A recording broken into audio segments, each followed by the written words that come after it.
Marty, how's the weather What? over there? Cold.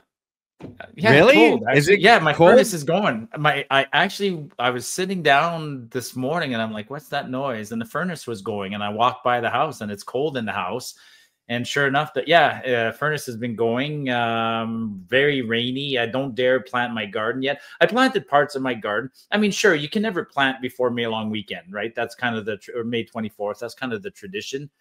I planted potatoes, onions, root vegetables, but I would never plant anything with fragile leaves like cucumbers or tomatoes. They'll freeze to death. And then I was asking questions online, and apparently this is the coldest month of May since 1967. Isn't that crazy? Actually, I just saw that this morning. Somebody posted, I think Marc Nixon posted it, and it popped up, and it actually caught my attention. I brought it up with the wife. I said, "Did you know this is the coldest May on record ever? Like, this is the coldest we have on record across Canada in the month of May."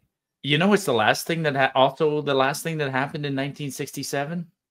I was born in 67, by the way. But what else? What other famous last thing record was set in 1967? The Leafs won the Stanley Cup. The Leafs. So it's the coldest month of May, and the Leafs haven't won the Stanley Cup since 1967. The Leafs have not won the Stanley Cup in my lifetime, and I don't think they ever will. No. And I don't care. I don't think they have any incentive to do it. I mean, they're a $1 billion franchise, and they don't ever have to win.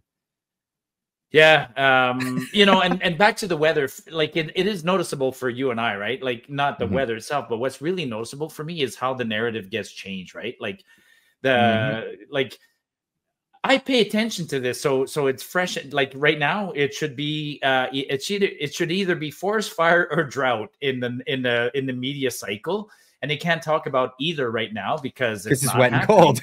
Yeah, it's wet and cold. There's no atmospheric rivers this year. There's no whatever, right? Like it's a perfectly here on the West Coast in my little woke town. They did fire bans in the May long weekend, and it happens a lot around this time of year. They'll do fire bans just because they know May long weekend's gonna go nuts. A bunch of idiots from the city are gonna come up, and they're gonna have fires all over the place. But the district lifted it. Or the provincial district lived it, but our municipal district kept it on. They at the fire hall, they had the most hateful emails and messages out of any given time in their existence. They said they'll never do that again because it was the worst, because the municipality tried to keep it on because they're like, well, we're just gonna go right in a fire ban season anyway. Yeah. And they wanted to keep it. People freaked out. Yeah, no, it's it's noticeable that you know they can't talk about these things right now. I mean, here in Alberta, they're not even talking about forest fires. We've had a few forest fires, but they got to talk about something else. Actually, it's been quite a, you know, you and I were trying to decide what to talk about. It's been a bit of a boring week in the news, right? I'm not sure why. Maybe it is the summer, spring doldrums. But we'll find things to talk about. Oh, there's plenty to talk about. Holy cow. But I mean, obviously the political stuff, that's what, you know, people want to talk about. That's the big thing. I'm kind of tired of it. I'm not going to lie to you. I'm a bit tired of it. I don't care what Carney's doing. He's a dictator. He's going to, and I'm not just being hyperbolic on that. He's, for all intents and purposes, he's ruling by dictate. He's just ordering council everything along. We don't have a budget. It's not happening. We're not going to get a budget. They're not sitting. They're not, you know, none of this is happening. And we don't even know. He's ruling by executive orders, like Trump style, right? Like they're like, that's not how Canada works. It's but that's, and he was completely anti-Trump, but he's gushing over Trump when he went to visit him, and he's doing like Trump-like things, you know, executive orders and, oh my God. Yeah. Well, that became the joke, you know, like, look at me, I'm the orange man now. You know, that was the meme. And I mean, it's all show. It's all for show. But something that came out just tonight, just before we started live streaming, I was really interested about this story because, well, it became one of those things. How am I not able to bring this up? Why can't I bring my screen up? What's going on? Share present or invite. Here we go. Share screen. There we go. This is a story that dropped just tonight. Liberal MPs are considering voting for power to trigger leadership review after the Trudeau experience. Now they're yeah, I'm not kidding. So this is a real story from the National Post. The Liberals are considering voting for power to trigger leadership review after the Trudeau experience. So they want to be able to oust a leader. They want to be able to do that, which they don't have the possibility of doing that right now. Oh, so, I see what they're saying. Okay, got it. Right. The Liberal MPs are considering adopting for the first time Reform Act rules that would give them the power to trigger a leadership review of their new leader, Marc Carney. Liberal MPs have been quietly discussing going ahead with the rule change in a vote, with some wanting it to happen via a secret ballot because they don't want obviously, right, because that was a problem. Repercussions. That was a big problem during the last 3 years of the Liberal. You know, if the Liberals never had a mechanism within their caucus or within the Liberal Party to kick a leader out. Like the only thing that triggers a Liberal review at this point is whether the leader calls for one or the leader gets defeated in an election. So it makes sense now. So they want to change the rules. They want to be more democratic. Right. So TLDR for the article is that they're saying, oh, well, we got no problem with Carney. We like Carney. He's going to be our leader, blah, blah, blah. But they don't want what happened with Trudeau to happen again, where they wanted the leader to leave and the leader won't leave. And, you know, the days of gentlemen or, you know, statesmanship, that kind of thing are over. If a leader gets in, they have so much damn power now. So much power has been focused into the prime minister's office that they don't have to step down. They could rule by dictate like Carney's doing now. And the Liberal Party basically is SOL until the next election, or unless the leader voluntarily steps down. Well, and that I get, you know, we don't want to talk too much politics, but that is one thing I want to talk about. Like the events of the last week when it comes to Carney, a couple of things happened. First, I suspect he might have a very, very, very short honeymoon, and the knives are going to come out. I don't know why I'm like the media is not warming up to him at this point. That's the first interesting thing I noticed this week, right? Like you got some big Liberal pundits right now that are already sharpening their knives and throwing them towards Carney. And what I'm finding unusual is Carney's actually not doing what he said he would do. He's trying to, but I'm at a loss. There's the big giant Liberal apparatus is still controlling him. You know what I mean? And so as much as he said he'd make a few changes, I don't think he'll be able to make changes. And so because there's a part of the party, the part of that installed him, right? That group, the really senior group, is backing him up. And I think ultimately the caucus, the main party members, the everyday party members are going to revolt. That's kind of what I'm sensing. You know what I mean? Like everybody was applauding. Okay, great. You know, we get to rule for 4 more years and we got rid of Trudeau and we got Carney. But now the main party members are waking up to the fact that what you and I knew, right? We knew Carney was being installed. I don't know why other Liberals, I don't know why Liberals would have, you know, not thought that anything would change by installing this guy, but they're going to get there's an awakening that's going to happen in the next few months is what I'm thinking. Yeah, you think so? I still think that they're going to go for the long haul. They've been flipping seats until they're going to keep flipping them until they get their majority, and then that's where they're going to go for it. Now, the Conservatives, I think, are hopeful. Pierre Poilievre doing his thing right now. I think he's still doing this. This is a tweet he put out today. That was nauseating. That one. I gotta read it though. I gotta read it, Marty. Our leadership team and shadow cabinet will work to make Canada a self-reliant country where hard work gets you an affordable house on a safe street, protected by strong borders under a proud flag. We've heard that all before. How many cliches are in there? Like that's I know, 4, right? Like right. So I mean, I said it. I said, can we quit with slogans yet? And people, the replies to that were very, very much along the same lines as what I just said. What? Why? What's with the? This is so robotic and crappy. Nobody's listening to that. It's not sincere. People are kind of over it. And just tweet, not tweet, but click on one of those. Click on the first one. The like those are 4 pictures, right? Like click on the first one. Let's just talk about that for a second, right? Like what he's announcing there is his shadow cabinet. I mean, Carney's got or click on the second one. Carney's got a 28-member shadow cabinet. Look at this thing. Like this is look at his leadership team. Like that drives me nuts, right? Like fix. If you want to be taken seriously, Pierre, like fix this part. Like fix this part. Start acting like something's going to be different. But you guys are all rewarding yourselves and still playing that same old game. Here's Larry. Larry's been an MP for 14 years. I'm going to make him the whip. Here's Johnny. I'm going to make him the assistant whip. Like, you know, he's throwing as much patronage to his party as Carney is to his. Like, you know, for us, for the everyday Canadian who's watching this, it does get a little bit discouraging. It's just a bullshit game being played by all parties. And they're getting absolutely nothing done. Yes, is what's happening. They're picking their teams and they're figuring things out. But at the exact same time, some real things are actually happening. Many people maybe haven't been following the story, but the World Health Organization has passed their treaty.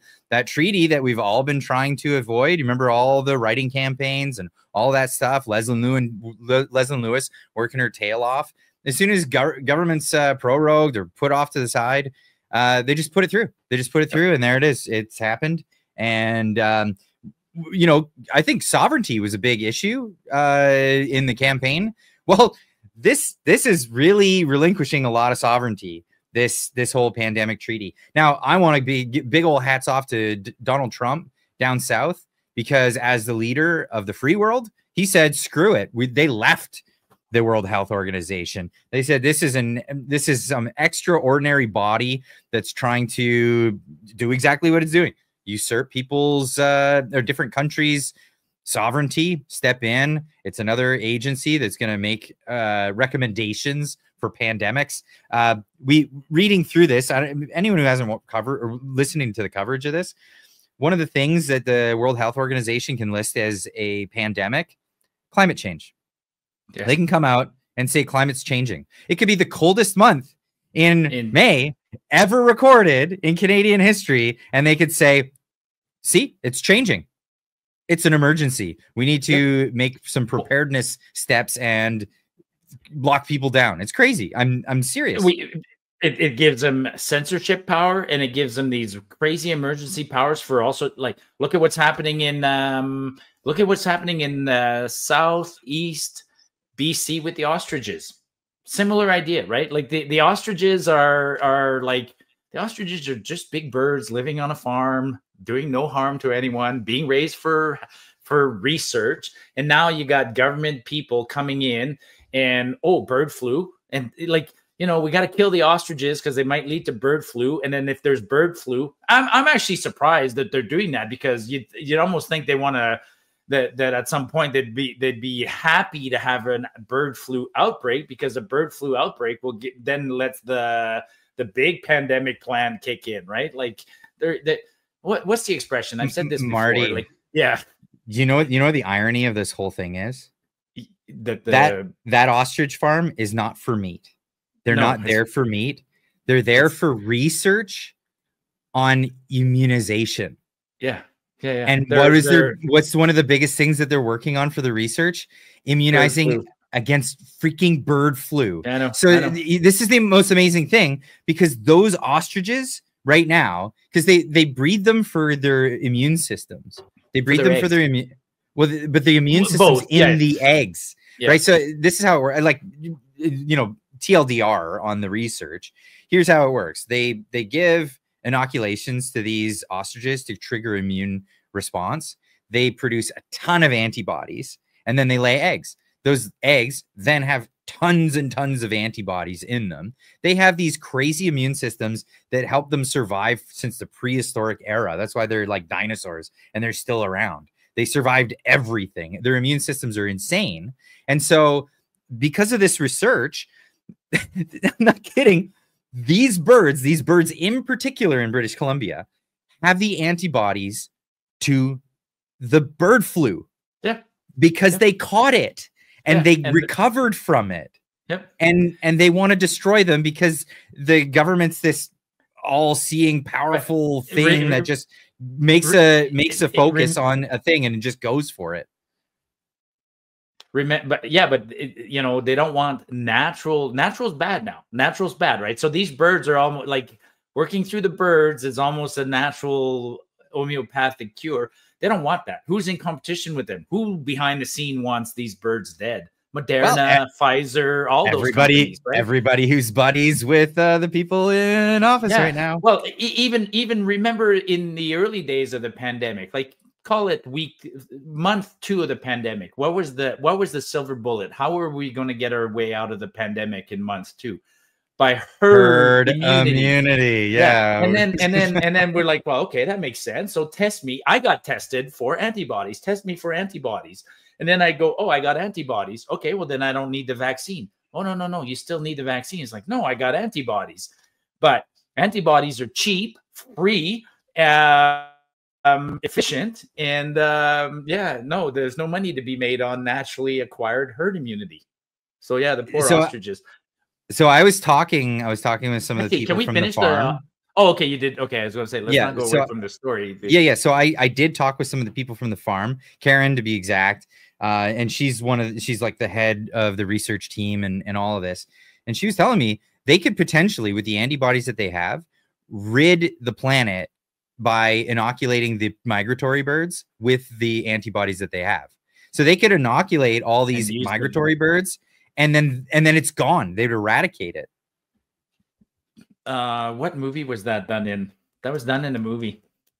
That was done in a movie. I'll have to remember, but that was done in a movie. I get a little bit nervous. I mean, I prefer it spread out a little bit more naturally. I get nervous when you think about immunizing. That was done in a movie. Geez, now I'm going to have to look that up. Which movie did that? But I mean, science fiction movies are never far from reality, right? Like look at Jurassic Park. I mean, I guarantee you, like when I first saw Jurassic Park, or when you see it again as an adult, you go, God, I hope there isn't some crazy scientist somewhere that's cloning T-Rex, right? I don't want no T-Rex running around my backyard. Like, back to the birds. Fauci in a Chinese office somewhere is doing something. It's not good. Birds are amazing, by the way, right? Like, I mean, people think of mammals as perhaps the pinnacle of evolution of animal evolution on Earth, but it's not mammals, it's birds. Actually, like a bird of prey, like an eagle or some of those animals, are the pinnacle of.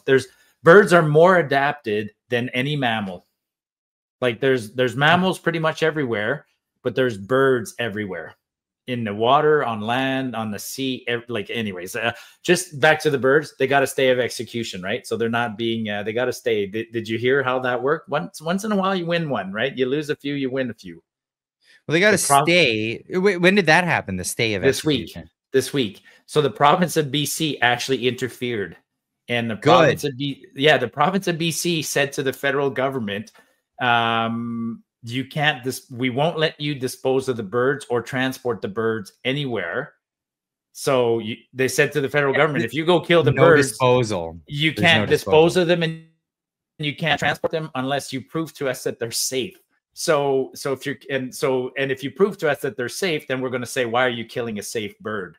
So that was a great move by the federal or the provincial government. They put the federal in a catch-22. So there's a big worry at the farm that the feds are still going to come in. And so what people have been doing is they've been going out there to camp and stay at the farm. Now, the people at the farm are encouraging people, yes, come free camping all summer long as this is still an ongoing issue. Free camping at the outskirts of the farm, obviously not with the ostriches, but they can camp around the perimeter to make like a human barrier. But they're saying, don't bring your other causes. It's not about some other thing. If you're coming with a cause, there was like people that were, talking about federal government, this and that. No, it's about the birds. So if you're there for the birds, you can have free camping and that's it. But don't bring your other stuff. So that's the big encouragement. Can I bring a barbecue there? No. You can bring all kinds of stuff. Apparently, people are bringing bouncy castles and fun stuff, but your political messages, leave it at the door. It's about the birds, and this is what they're really adamant about, because they don't want it to get mixed up with other groups and become some other thing that it isn't. It's not Occupy Wall Street. It's Save the Ostrich. Nothing else. Don't show up there with a Black Lives T-shirt. Nope. You can show up with an Ostrich Lives Matter T-shirt, but that's it. Sure. I guess someone's gonna make those now, Marty. You know that's the case. But I'm hoping to get from me. Actually, it's about 7 hours to go there. It's just south of the cusp, right? It's is it Edgerton, or what's it called? The town they're in. I think it's close to Vernon. It's like an hour from Vernon, somewhere around there. Now, I would, people were telling me I should go out there. It's far from here. But there are a lot of people out there. I know Mr. Sunshine Baby, he's a YouTuber. He's out there. I might have him on the Friday show for a segment. So tune in for that. That'll be a lot of fun. But yeah, from what I hear, I should go out there. I should go out there. You know, this reminds me, a weird segue, but remember last year when I shaved my beard and I raised money, I donated the money to a local dog shelter, because I'm at the point where I'm tired of humans asking for charity. I'm like, okay, humans, like, figure it out. Like, every human is coming to me for money. I'm like, enough is enough. Last year, when I had money, I decided I was going to donate it to the dogs, because nobody was helping the dogs during the pandemic. So I wanted to help the dogs. So I'm like, it's going to sound bad, but I'm tired of helping humans. So maybe I'll go out there and help the ostriches. Like, you know, because that's my thought on humans is you should be able to take care of yourself. Like, too many humans have become completely, I'm ranting, I'm rambling, but you know, no, it's all good. But speaking of taking care of yourself, this is a big thing. Taking care of yourself, you take care of your whole neighborhood. That's a good way to do things, and it's a good neighborly thing to do. So Donald Trump has decided to take care of the neighborhood, and that's exactly what he's going to do with the Golden Dome. This is the new thing, right? And I can't help but laugh because it's such a funny name, but because it's a play on the Iron Dome, that if people don't know, is the Israeli missile defense system that protects Israel, because they're constantly bombarded with rockets and all kinds of things, because they live around people who for 2,000 years vowed to wipe them off the face of the earth, just like their genetics.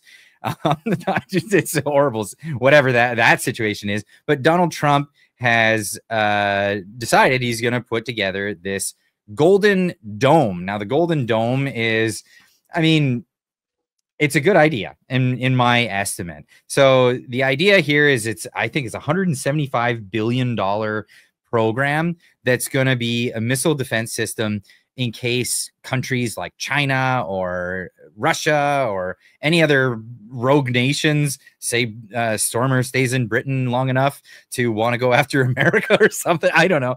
There's going to be a missile defense system. Again, the dome, it's not an actual dome. It is just a figurative dome for the sake of protecting this. Now, this is the thing, because we heard about this. Donald Trump said, I've got a big announcement that's going to be coming out, and everybody thought it was about the pills or whatever it was. It was this. This is the announcement joint with Canada, and Canada apparently is going to be a part of it. What do you think, Marty? A couple of things. I mean, if it's I was going to say the Israeli dome, by the way, is awesome. Like, you remember they got attacked like a year ago. And Israeli one shot down like 300 missiles in one day. So that's a year ago, phenomenal. Marty. It happens all the damn time. Yeah. I guess it happens all the time. But and that's why it's so expensive. That stuff's really high tech. Did Donald Trump put a budget for this one? Did they have a sort of a ballpark number? Or, I mean, we just announced last week or last month during the election that we're spending $5 billion on the radar system. So I wonder if that's tied into that. Hey, it could be tied into it. So the dome is $175 billion item. This is big. Wow. 175 billion. And then there's obviously going to be ongoing costs afterwards.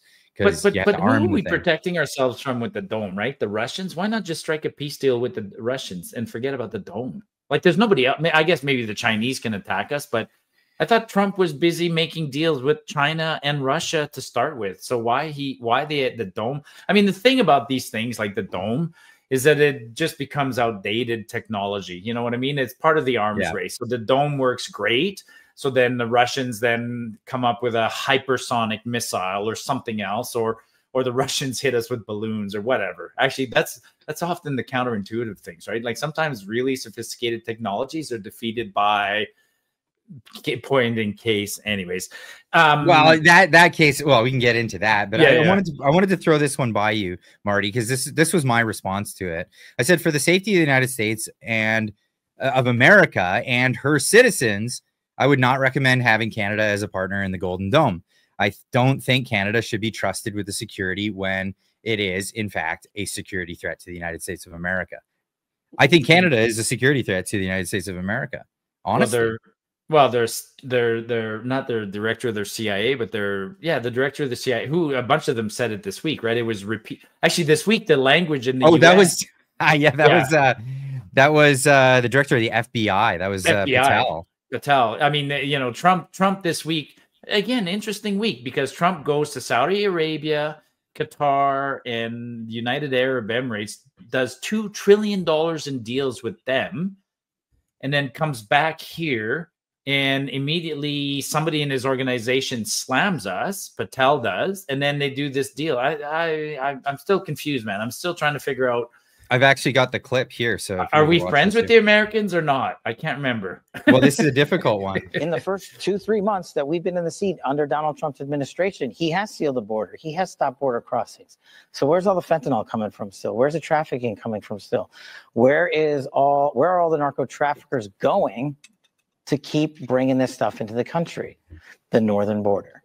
Our adversaries have partnered up with the CCP and others, Russia, Iran, on a variety of different criminal enterprises, and they're sailing around to Vancouver and coming in by air. And the sheer tyranny of distance of the northern border and the lack of cooperation from federal authorities in prior administrations to actually firm up that northern border is what's causing a continuation of violent crime. Now, we're focused on it. Notice he said they're coming in by air. I'm going to get into that after. And we're calling our state and local law enforcement partners up there. But you know who has to get to step in is Canada, because they're making it up there and shipping it down here. And I don't care about getting into this debate about making someone the 51st state or not, but they are our partner in the north. And say what you want about Mexico, but they helped us seal the southern border. The facts speak for themselves. The border that's open, I'll give you a statistic that I gave to Congress that nobody was paying attention to. Over 300 known or suspected terrorists crossed into this country last year illegally. Known or suspected terrorists, not illegals. Not just illegals, known or suspected terrorists. 85% of them came in through the northern border. That is nuts. That's an absolutely insane number. Now, getting into the thing about, so here's the thing. A lot of people are, well, some people are detracting and saying, well, if you look at what the US CIS is saying, only 1% of the fentanyl that comes into the United States comes in through Canada. Well, that's all that's captured, right? That's all that's being captured. Now, look at the two borders, right? Look at the Mexican border. It's a fortified border all the way across, except for, you know, areas that are just too difficult to traverse. Like, it's just crazy to traverse those areas. So people who are trying to smuggle this stuff in, they're coming in through the border crossings, and they're just coming in with clever ways of hiding it in vehicles and all these other things. That's not happening in Canada. They're not doing that. You know what's happening? And I've been hearing reports of this. Remember all those forest fires over the past few years that are happening really close to the border in British Columbia? Well, apparently there's been reports that low-flying helicopters have been flying within the smoke and trying to transport undetected across the border. And it's genius. I mean, it's a great way of doing it. If you wanted to bring in things through the border, you go through the most porous border. You do it under the guise of, you know, there are helicopters around saving the forest fires. I mean, the cartel could be the ones lighting those fires to create a smoke shield. I brought this by a guy who I work with who used to be military operations. He's like, yeah, that's how I would do it. Absolutely. Well, I mean, and you know, for me, the border is still a a 7,000 kilometer long, almost undefended thing. So I mean, I'm not surprised. Like it's so easy. You come in via the airport from Europe, Asia, anywhere else. You come in via airports, land in Vancouver, Toronto, Edmonton, and then drive across the border. I mean, it's look at here at home, right? During the election, actually, was it before the election? Yeah, it was before the election. Remember, Trudeau appointed a border czar, right? Like we had a whatever happened to that? No idea. We apparently Alberta bought helicopters.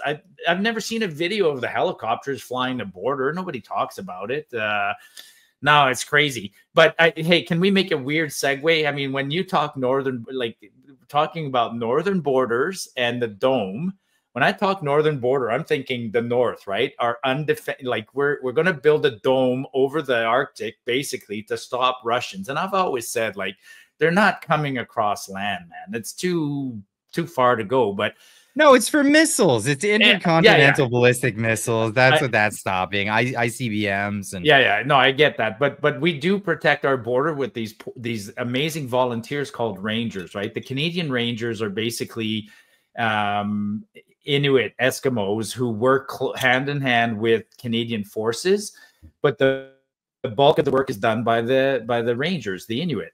And so here's politics, right?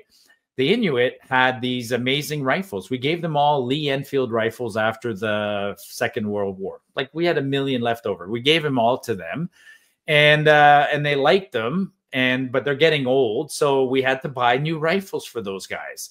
And the Canadian government, in all its infinite wisdom, can't just do anything simple. They studied the problem forever. They spent about $30 million studying the problem, and they awarded the contract for like 10,000 new rifles to a Scandinavian company. And the rifles have been in the possession of our guys for about 2 years now, and they're falling apart. Oh, they're falling apart. Yeah. What a joke. What a joke, right? So you can see the guy in the bottom, he's holding his beautiful rifle and it's got a little bit of red in it there, because rather than do a nice solid oak stock, they went and got a fancy laminate that looked pretty. You know, whoever was getting the order from the government said, hey, no. I know how we can secure this order. Let's make some really pretty guns. Well, the guns all the stocks have to be replaced, and it's going to cost $10 million, which is like, again, it's like $2,000 just for plastic stocks. Anyways, it's an example of our so $2,000 for plastic stocks for all of them, and it's $10 million to replace these ones. Yeah. It's like, well, you know, I mean, procurement, right? I've seen evidence of Canadian procurement all the time. Like basically, we'll put out a spec for a rifle, and we'll say it needs to be good for northern conditions and this and that. It needs to be bilingual somehow or other. Like that's literally something that they'll specify, right? Like the auto button or the safety button has to be bilingual, because everything we buy. You shut up. I'm not joking, right? So you go. So even if we wanted to buy an absolutely off the shelf rifle from Winchester, we'd say to them, well, you gotta make it bilingual. And the guys will say, can we just put in bilingual instructions with it? They'll go, nope, you got to stamp, safe, secure, whatever on the side of it. No, that's how insane it is. And then they'll say it has to be. I mean, IKEA got around this. The Swedes got around this by just putting like pictures only. I mean, most guns, don't they just have like a little X or a bullet? Like whatever, and then they'll say it has to handle like -40. So I know that these rifles were Swedish Sakos, and they were, instead of being a $2,000 rifle, they get sold for like $9,000, because so the guy who wins the contract says, oh sure, I'll stamp a French word on the stock. I'll provide it with a grease good to -40. And I'll put a nice red stock on it with a maple leaf. Boom, done. Like so instead of a $2,000 rifle, we get sold $7,000 rifles that don't even work, that we have to upgrade 2 years later. That's Canada. That is yeah. What a joke. What an absolute joke. Absolutely. Yeah. We waste money. You know you could do with one of those rifles, Marty? Shoot ostriches, or you can shoot yourself in the foot. Yeah. Well, and this is political, right? It is political. You know what the rifle that the that the Inuit like using? They like using the SKS. SKS. Right? So they had it's the old semi-auto. It's reliable. Super stripper reliable. clips. Like, yeah.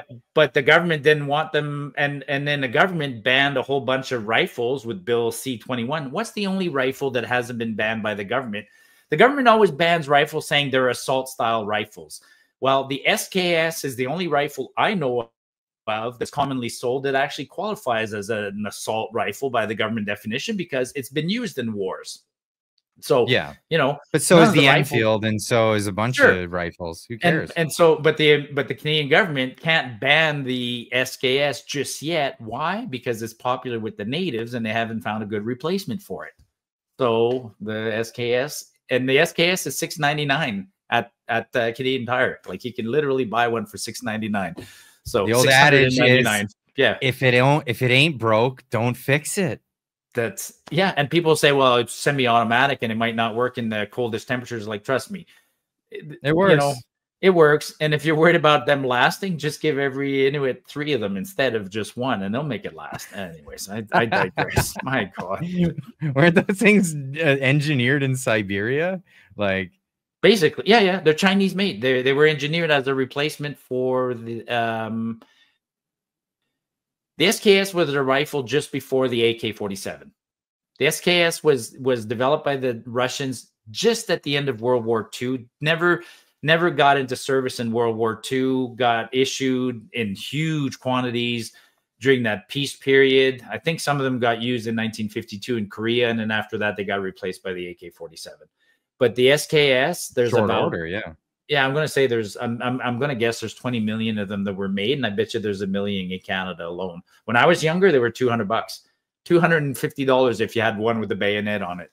Like, everybody I know has an SKS. Everybody I know, everybody. Yeah, they just make sense. They just make sense for sure. Yep. And one thing that doesn't make sense is the housing market. Oh, that's just, it's boggling my mind. Now, this is the thing. Housing is unaffordable. Why is it that no politician wants to talk about the price of housing coming down? This is a big issue. Mark Carney wouldn't say it, and now former mayor of Vancouver, here he is, not saying that saying that the housing prices don't need to come down. They just need to be affordable, which I don't know what that means. Affordable housing, delivering that. Need to go down.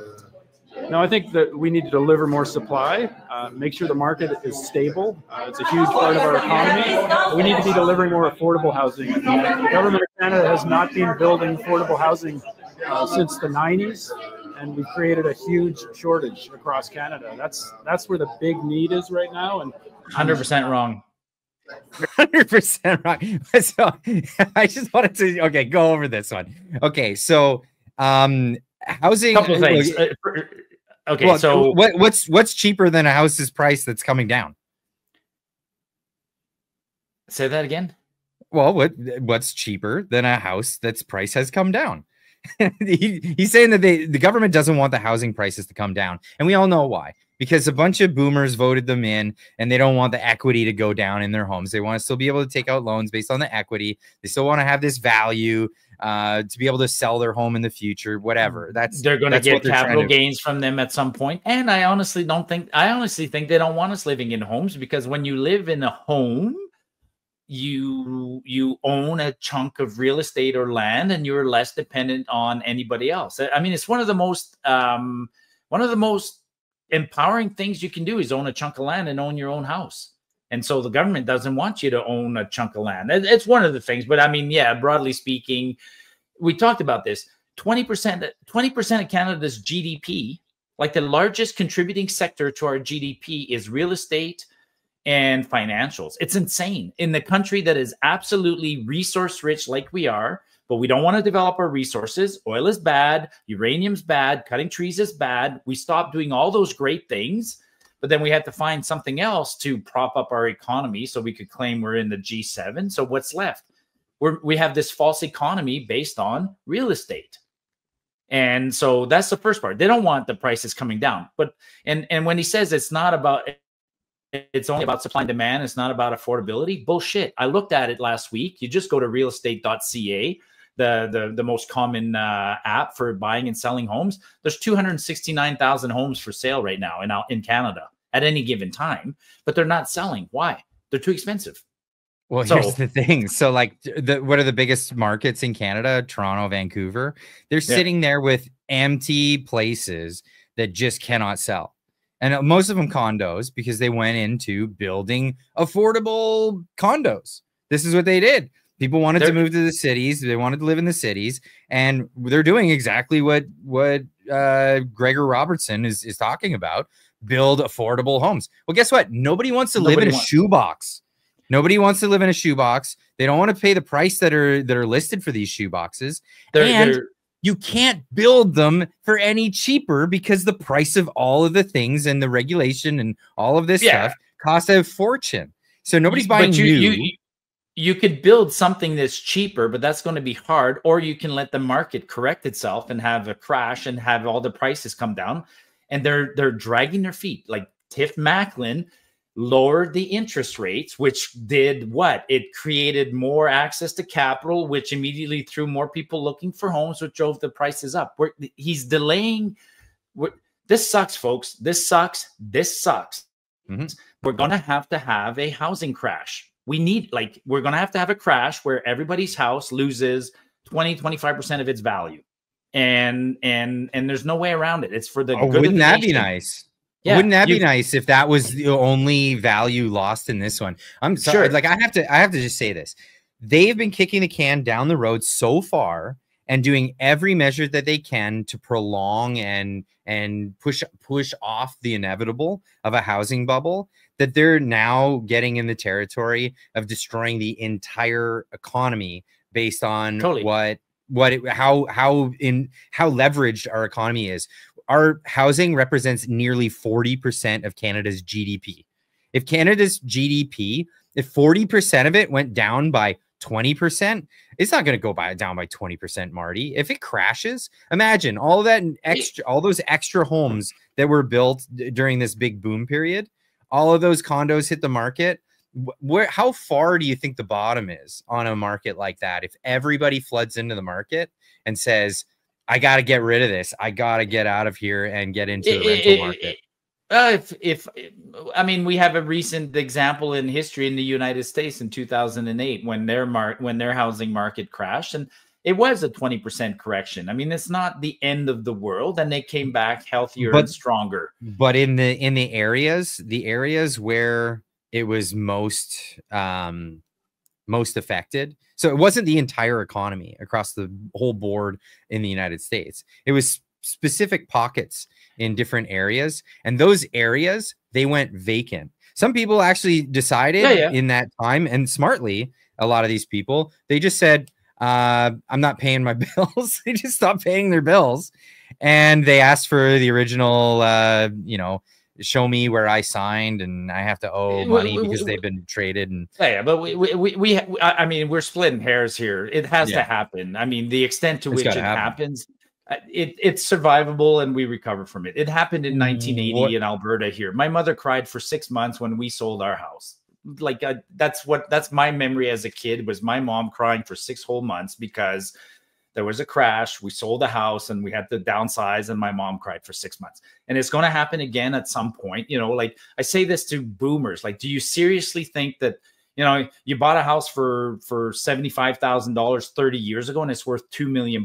That's mathematically, that's insane. That means that your house appreciated by 5% year over. This is why I say 35 years. It can't be 20% if it went from 75 to 2 million, Marty. It has to drop. I'm hoping it's only 20. If it's 30 or 40, even if it's 50, it's still, if somebody's depending on their real estate, on their house as their only savings, you better sell your house soon, because that correction's happening. That's all I'll say. The correction's going to happen. I mean, even today, yesterday, the Bank of Canada, the inflation numbers came out yesterday. And the Bank of Canada and the government of Canada tried to downplay inflation. Inflation you know how they play this game every month, right? Every month they subtract something from core inflation because something went down more than expected. Well, fuel went down this month because they canceled the carbon tax, right? So fuel put that right on the top. Yeah. So there's like, oh, well, okay. So inflation's 1.7, but if you discount the fuel, inflation's 2.9. 2.9, man. That's right back up into the upper end of TIF of their guidelines, and it's going back up. And again, it's predictable. This happened in 1980. So if we don't curb inflation again, and the talk today, nobody wanted to talk about it, but next week, Tiff Macklin has no choice, man. He can't lower interest rates. He can't. No. Like, we have a pill to swallow somewhere, folks. We have to swallow that pill. I'm literally talking as a member of, as a public service announcement to anybody who wants to listen to right now. We need a correction. And the longer we wait, the more painful that correction is. Like, there's no So bad. there's no easy answer. There's nothing we can do to make this less painful. Oh, sorry. We can make it less painful, but it's going to be painful. My fear is, who else is this going to become painful for? Like, you know, if you're not invested in real estate, in a real estate bubble and a pop, usually you're shielded, you're protected. But who else is this going to harm? This can become a currency crisis, Marty. The amount of money that the Canadian government in the past few years has invested in mortgage-backed securities. I'm not kidding. This is a thing that they said, we're going to take your pension plans and we're going to invest in mortgage-backed securities. We're going to take the tax dollars. We're going to take government bonds and put them in mortgage-backed securities based on what? If there's a huge correction and people start defaulting on those mortgages, well, guess what? Those securities are no good. This is exactly what happened in the United States in 2008. This was the Big Short, right? We've all watch The Big Short, where story. he's got the Jenga blocks and he's got the A's and the double A's and the triple A's supported by the B's and C's and D's, the D-rated debt. Absolutely, it's about to happen. And TIFF's already. I keep talking, just for people who don't know. Whenever I say TIFF, it's Tiff Macklin is the current governor of the Bank of Canada, and he's like, I've never seen, like, he is telegraphing it. I mean, he's almost at the point where he's telling people, like, this is going to get bad, and he's not supposed to do that, right? Like, he's supposed to be super matter of fact and just like, they're called forward-looking statements, and he has to be very, very careful about what he says. But he's having a hard time because the situation is so bad, and he's supposed to operate at arm's length from the government, but the government is the #1 source of frustration for the Bank of Canada, because the government in this country is like as an out of control teenager with 14 credit cards. So Tiff can do all he wants on one side. You know, the government on the other side is spending. I mean, Carney said he's not going to produce a budget. I know why he's not going to do a budget, because the scrutiny comes right afterwards. He's at $100 billion. Yeah, he's at $100 billion in deficit. That's insane. And then half the things that he put in his budget during the campaign didn't materialize. Like, I analyzed his budget that he produced during the campaign. He said, oh, you know, we're going to have an extra $20 billion in tariffs. No, you cancel the tariffs, so that's gone. Oh, we're going to have the carbon tax revenue. No, you cancel the carbon tax revenue. So you got $20 billion loss in tariffs, $8 billion in carbon tax. He was counting on $6 billion in capital gains with a higher rate. Those are gone. Like, it just goes on and on. The list of bad news. Plus, he out and out said he was going to increase his spending. I'm sure he's going to bring our national debt to $3 trillion, and the interest on that's $100 billion a year, which is more than we spend on healthcare. That's outrageous. Like, it's outrageous. And it's completely insane. We weren't going to talk about politics. No, we weren't. I was just talking about economics. And what we have all of this, we got Canada. Actually, let me finish on the Bank of Canada. Their annual report's like almost 3 weeks overdue right now. And so I finally figured out, I think, why the annual report's overdue. They did it, but they can't table it because government isn't sitting. So we're going to be, or the Bank of Canada. I thought they were independent, Marty. I thought they're an independent body that does their own thing apart from the government, right? Yeah, but they're a crown corporation, and their only shareholder is the government. So they report to the government. So they don't report to the public until they report to the government. Anyways, so we'll find out about the Bank of Canada probably in about 2-3 weeks from now when it's tabled. And I'm going to guess that the Bank of Canada lost $8 billion last year. Just of our money. That's just our money. And I'm going to guess that their shit bonds that they've been issuing, on paper, they will have an asset depreciation of about $200 to $250 billion. That's not a loss yet, but that's, their assets are worthless. And they'll carry the worthless assets on their books as long as possible. But basically, the Bank of Canada is in the $500 billion loss range. Well, if you're worried about your savings being depreciated in this whole thing, go check out our friends over at New World Precious Metals. They'll help you stave off any of this inflationary stuff that can be happening because of this. This is not an investment strategy. This is a way of preserving the wealth that you do have. And no matter what the government does, this will still maintain its value. An ounce of gold has been able to buy the same thing over the course of history. You get a fine suit and a nice a fine dinner with that. You could get a toga and a great dinner back in the Roman days. You get a good suit and a nice dinner with an ounce of gold. So go check them out over there. Have you seen the price of gold? It's insane how high it is right now. It's nuts. Yeah, it's nuts. And it's going to go higher. So, if you can get in, screen grab this and grab the QR code off of this and sign up. We're going to be having a conference that's going to be coming up soon with those guys. So look forward to that. That's going to be, it's going to be a lot of fun. I'm going to be a part of that this time.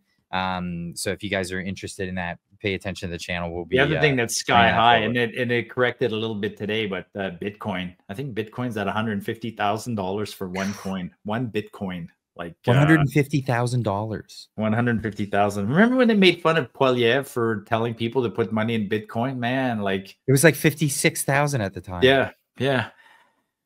No, the other big news this week was the Canada Pension Plan. Actually, that was today. Canada CPP Investment Inc. published its annual report, and again, how they managed to print a pretty picture. Like the CPP folks made 7% return on our money. 7%. That's awesome. The Canadian Toronto Stock Exchange made 25% last year. So the CP and inflation was 3%. So overall, our Canada Pension Plan went up 4% in a market where everybody else went up 25. 20. Yeah, 20. And they paid themselves crazy. Like the president of the Canada Pension Plan got a $5 million salary last year. So you could have just taken that money, put it into a basic whatever plan, exchange traded fund, ETF. Yeah, absolutely. And you would have got way more out of it. Yep.